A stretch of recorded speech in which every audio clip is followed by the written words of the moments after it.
Bonjour à toutes et à tous et bienvenue sur Tout Savoir DCG.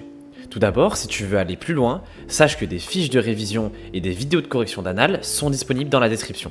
Allez, on attaque tout de suite le sujet du jour. Aujourd'hui, on attaque un chapitre fondamental, le management des organisations. On va voir ensemble les grands principes, les niveaux de management, la performance et les principales théories des auteurs classiques.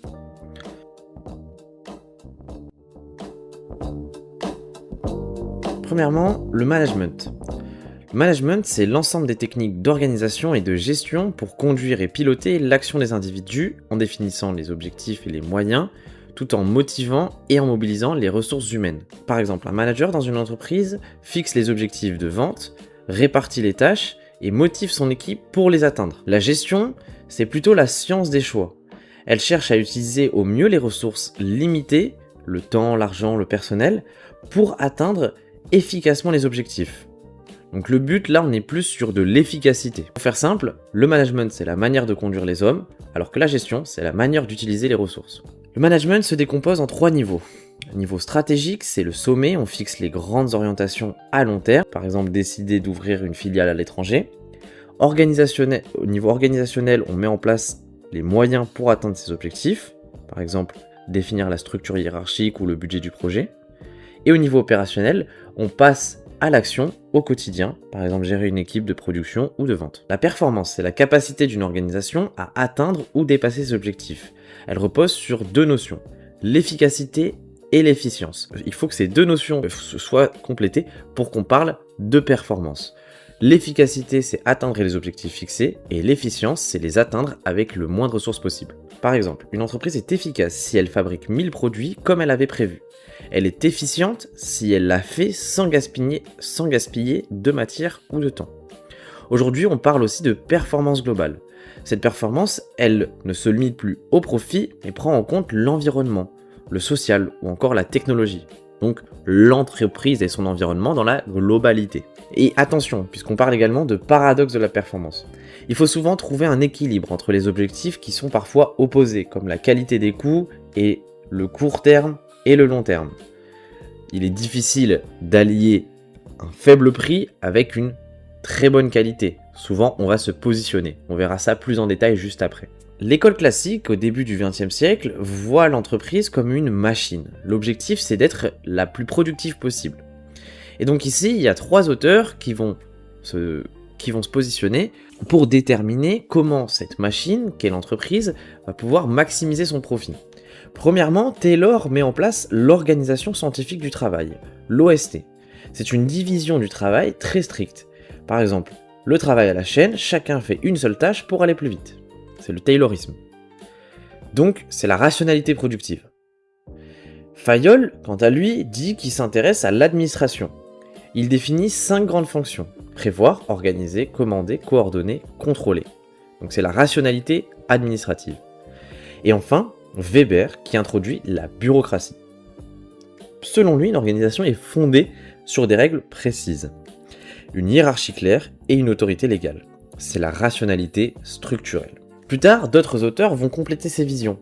Emery et Trist, avec l'école sociotechnique, rappelle qu'une entreprise, c'est à la fois une machine et des humains.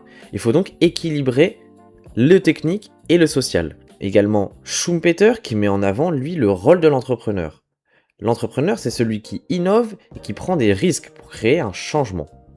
Et enfin, Nelson et Winter qui voient l'entreprise comme un organisme vivant qui évolue, s'adapte et apprend en permanence pour faire face au changement de son environnement. Premièrement, un manager, c'est un individu qui dispose d'une autorité formelle sur des subordonnés pour fixer et atteindre des objectifs. Le dirigeant, quant à lui, c'est un responsable de l'ensemble de l'organisation qui définit les stratégies globales, les orientations à long terme. Et Weber donc va distinguer l'autorité et le pouvoir. Selon Weber, l'autorité repose sur l'adhésion volontaire, alors que le pouvoir repose sur la contrainte. Donc juste avant, on a parlé d'organisation scientifique du travail, de Taylor. Et donc cette OST repose sur 4 points. Premièrement, la division horizontale. Chaque ouvrier fait une tâche simple, on peut le voir visuellement sur une chaîne de production. La division verticale également. Ceux qui conçoivent d'un côté et ceux qui exécutent de l'autre. Il y en a qui sont à la chaîne qui travaillent, mais ils produisent quelque chose qui a déjà été conceptualisé par des ingénieurs, par exemple. La rémunération à la pièce. C'est la rémunération au rendement qui permet, selon Taylor, de maximiser le rendement. La détermination du One Best Way.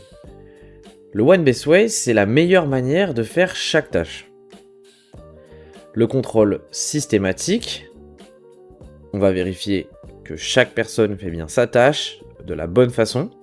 Et enfin, la formalisation des comportements. On a vu que Fayol, selon lui, la meilleure façon, c'est la rationalité administrative. L'administration repose sur plusieurs principes. Premièrement, l'unité de commandement et de direction. Il faut qu'il y ait un chef qui dirige l'entreprise.